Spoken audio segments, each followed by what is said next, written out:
chers téléspectateurs de Booster TV, ravi de vous retrouver ici à Noum pour une journée spéciale, la journée de concertation du secteur de la communication.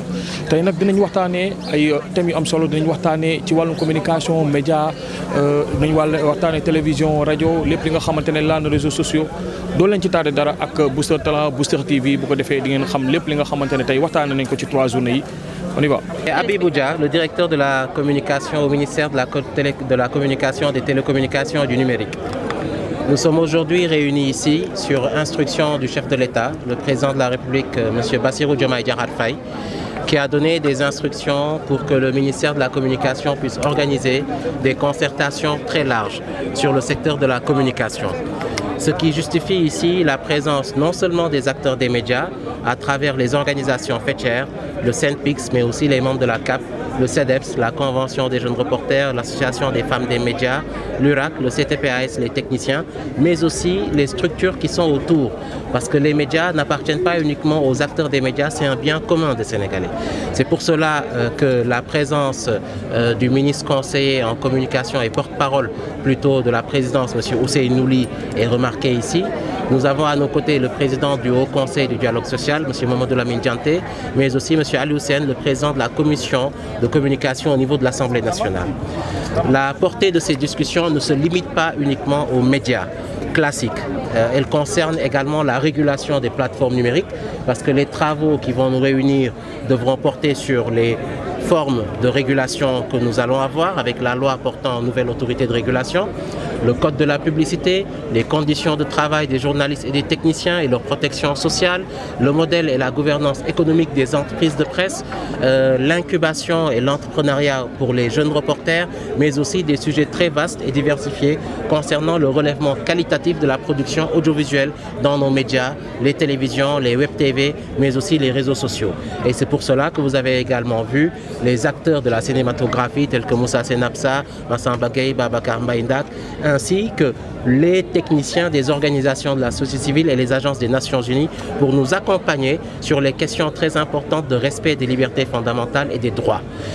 Aujourd'hui, vous avez pu écouter les préoccupations des acteurs des médias, recommandations qui déjà donneront lieu à un second rendez-vous à travers la remise de ces recommandations et des conclusions des réformes approfondies au chef de l'État lui-même, on espère au mois de juillet, ainsi qu'à l'ensemble des présidents de commission. Je vous remercie. Nous sommes au bout du rouleau. Donc, pour éviter le gouvernement, sur l'instruction du président de la République, parce que les demandes du Conseil des ministres nous demandé, rappelons le 1er mai, peut-être qu'il y a une occasion de définir TDR, convoquer la presse et qu'il y a un organe qui tourne autour de tout ça. La Commission nationale de la carte fonctionne tout. Quel nous une carte parce que quelqu'un qui est journaliste qui ne l'est pas, n'est-ce pas? Correct, fonctionne tout parce qu'il y a un budget, une régulation, CNRA ou Wachinopi. À cause d'un décret peut-être qui manqué, peut-être fonctionner. Donc l'organisation est tournée autour du secteur. Si nous fonctionnons, il faut affaiblir le secteur. Après nous avons le code de la presse, peut-être nous avons assise, mais nous avons une chambre assise, tirer sur nous tirer, nous avons convoqué lui. Nous avons assise bis, parce que nous avons assise bis, nous avons bon, nous avons TikTokers, les créateurs de contenu. Donc, nous avons des mises à jour pour éviter de rencontre. Mais comme on dit, il n'a jamais tard pour bien faire. On accepte, nous y sommes, nous débarquons pleinement et espérons que nous parlons. On ne maîtrise pas le calendrier du chef de l'État, mais au moins que nous avons des mesures fortes le plus rapidement possible.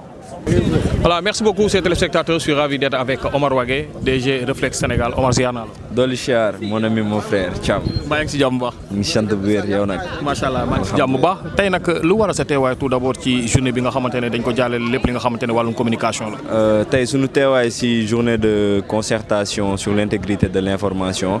mooy ni que en tant que responsable d'agence buy accompagner ay créateurs de contenu te qui dit créateur de contenu. di nga wax lépp lu jëm ci wàllu information suñu teewaay fii day doon lu am solo ndax bokk nañu ci acteurs du écosystème bi. Les créateurs de contenu ont leur place, même s'ils n'ont pas été pris en considération dans la législation, dans les plus codes de presse ak luy code de la publicité. Du coup ñuy teew ci genre waxtaan yu mel nii dominé disons à 90% par les médias da ciy baax pour ñu mën a xam écosystème bi nan lay yëngoo lan mooy doxalin yi lan mooy objectif yi aussi lan mooy perspective yi pour ñu gën a mën a am gis-gis bu baax ak encadrement bu baax ci wàllum sunu liggéey. macha allah dañuy gis ni ñu bari dañ naan ne influenceurs yi dañoo yor ay médias bu ñenn ñi sax di ko d'accordul tey yéen ngeen di taxaw di ci def ay jéego yu am solo d'accord nga ne tey jii influenceurs yi ay médias lañ tout d'abord.